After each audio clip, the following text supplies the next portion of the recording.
It was a rainy Friday afternoon in New York City, the kind that makes the streets glisten and the air thick with that familiar scent of concrete and wet leaves. People bustled in and out of cafes, umbrellas tilted against the wind, chasing the end of a long work week. Inside a cozy, half-busy diner, tucked between two tall buildings, the clink of dishes mixed with the low hum of conversation and the faint sound of old jazz playing through the speakers. It was the kind of place most people walked by without noticing, but for one man, one powerful man, it would become the turning point of his life. He came in unnoticed at first. A tall, sharply dressed man in his early 50s, with salt and pepper hair and a kind of presence that usually came from years of being listened to and obeyed. His name was Charles Whitmore. To the world, he was a billionaire investor, CEO of a tech empire, known for his ruthless business sense and unmatched success. But today, he wasn't here for a meeting or a business lunch. He was just a father. And with him was his 8-year-old son, Jamie, a boy with bright blue eyes, an infectious laugh and cerebral palsy. Charles never liked to bring Jamie out in public. Not because he was ashamed, but because he was terrified. Terrified of the stares, the pity, the uncomfortable silence that often followed them. But today, something in him said, "Go." Maybe he needed a break. Maybe he just wanted to be a normal dad for once. Whatever it was, it brought them to that diner. As they settled into a booth near the back, a young black waitress named Maya approached with a warm smile, maybe 19 or 20, with her hair tied up in a puff and eyes that held both kindness and exhaustion. She greeted them with the same grace she gave everyone, but something about the little boy tugged at her heart. Jamie looked up at her with a big grin, and she knelt down beside him, making sure she was eye level. "Hey there, buddy," she said, softly. "What's your name?" "Jamie," he said, slurring slightly but clearly trying his best. "Well, Jamie," she said, "you look like someone who likes pancakes." He giggled, nodding, and for the first time in a long while, Charles relaxed, just a little. As they ate, Maya checked on them often, not out of duty, but because she genuinely cared. She brought Jamie crayons and paper, told him jokes, even showed him a silly dance move when he got fussy. It was during one of these moments that it happened, something so small, so quick, but so powerful that it would ripple far beyond what any of them could see. Jamie had been watching her dance and asked if he could try. Most people would have hesitated, not wanting to embarrass him or themselves. But Maya just held out her hand. "You lead," she said, smiling. With slow, careful steps, Jamie stood from his seat, holding on to her fingers. He lifted one leg and then the other, mimicking her move. The entire diner paused to watch, and so did Charles. He didn't see a waitress. He didn't see a young girl. He saw someone who gave his son a moment of joy, unfiltered, unforced, and free of pity. It hit him harder than any boardroom loss or market crash. There, in the middle of a diner, a waitress had done something he, with all his billions, never could. But before he could speak, before he could even process what he was feeling, another moment unfolded.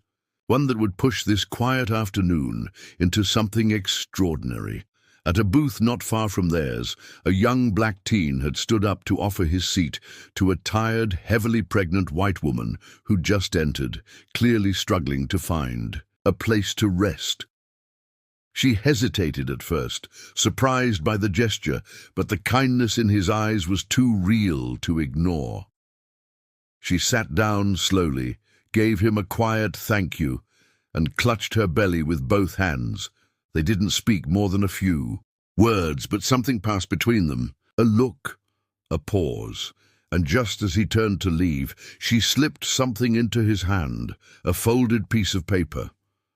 No one knew what it said. Not the waitress, not Charles, not even the teen's friend, who watched from across the room with a confused smile. But whatever was written on that note would change the boy's life forever, and Charles, still seated with Jamie, watched it all. In one afternoon, in a simple diner, 2 acts of kindness, one dance and one seat, cracked open a heart that had long been closed and set off a chain of events that none of them could have imagined. But that's just the beginning, because what was written on that note, what Maya did next, and what Charles chose to do afterward would shake up more than one life. It would challenge beliefs, rewrite destinies, and prove that sometimes the smallest moments in the most ordinary places carry the weight of miracles. So, what did the note say? Why did Charles suddenly ask Maya for her last name before leaving the diner? And how did a teen boy's good deed put him on a path he never saw coming? You're about to find out. But first, let's go back a few hours earlier, to where it all began. 3 hours earlier, before the rain had even started, Maya stood at the bus stop, hugging her thin jacket around her. The city's chill always found a way through the seams. Her shift started in 30 minutes, and she still had a 20-minute ride across town. She glanced at her phone. Dead. Again.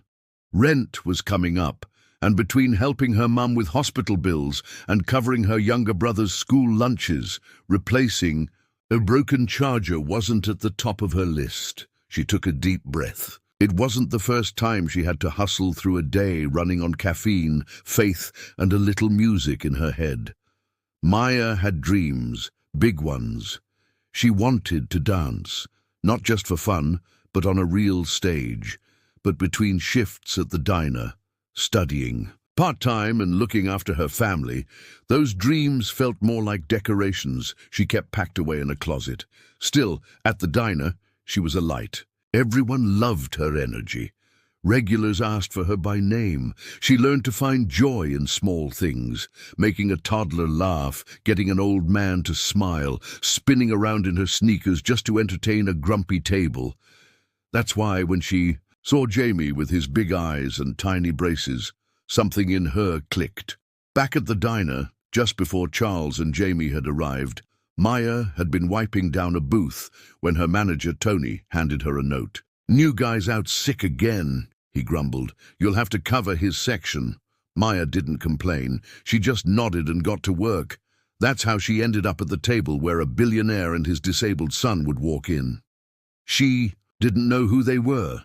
She just saw a little boy who lit up when she smiled, and a father who looked like he hadn't smiled in a long time. What she didn't see was what had led them there.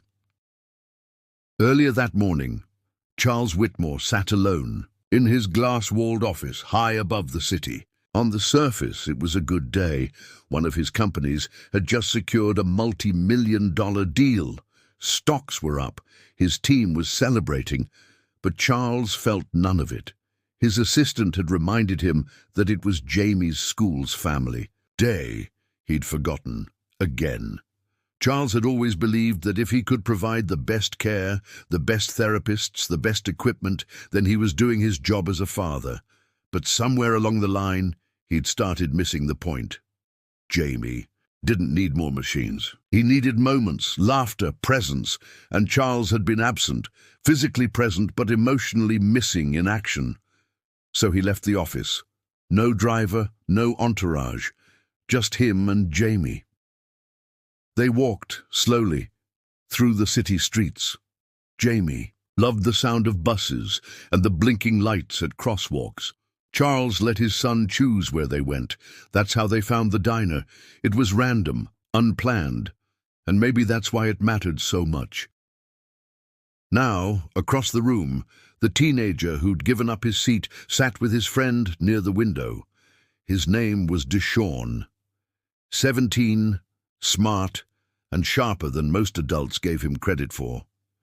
He kept his head down, stayed out of trouble, and dreamed of getting out of the neighborhood that had swallowed up too many good kids.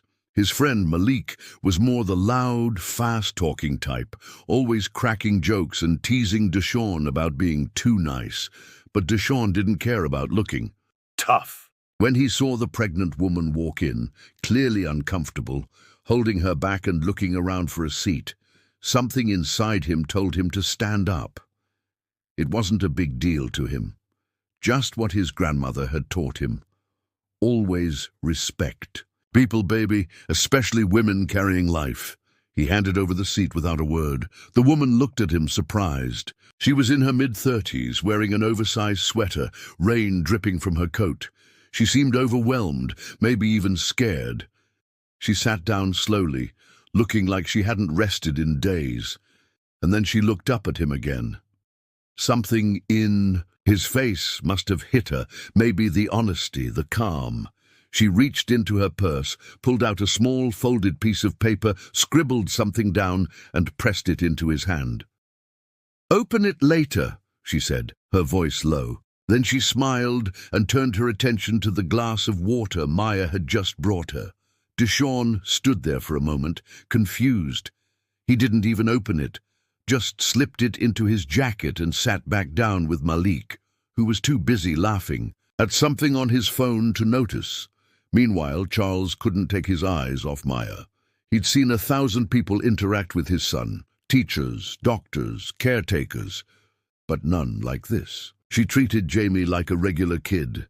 She danced with him, not for him. She didn't flinch when he stumbled. She laughed when he got excited. She gave him dignity. Charles didn't know how to feel about that. It was like watching a stranger speak a language he never learned, one that Jamie had been waiting for all along. And then came the moment that shifted everything. The dance. Jamie asked if he could try, and Maya didn't hesitate.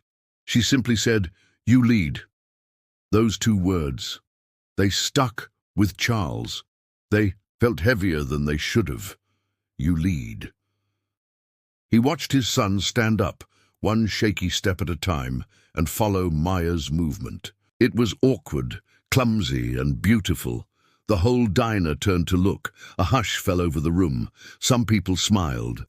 One older man wiped his eyes. And Charles? He felt something break loose inside him, like a wall had finally cracked after years of pressure. He didn't cry. Not yet. But he knew, deep down, that he'd just witnessed something sacred. And yet, even with all that emotion swirling inside, there was still more to unfold. Because as Maya helped Jamie back to his seat, Charles really looked at her and asked the one question he never asked anyone outside his circle. "What's your last name?" Maya blinked, unsure how to respond. Brooks, Maya Brooks." He nodded once. Didn't explain why he asked, didn't say anything else. Just sat back in his seat like the thought had just connected to something much bigger. And still, no one knew about the note in Deshawn's pocket. No one knew that Charles had already made a silent decision. No one knew what Maya was walking home to later that night. And no one knew what would happen when Deshawn finally unfolded that piece of paper and read what was written inside. But something had shifted. In that small, crowded diner with its cracked tile floors and flickering overhead lights, lives had begun to change, quietly, invisibly, but permanently. The rain had picked up now, tapping gently against the windows. The world outside rushed by in a blur, but inside, something was beginning, something none of them could yet name.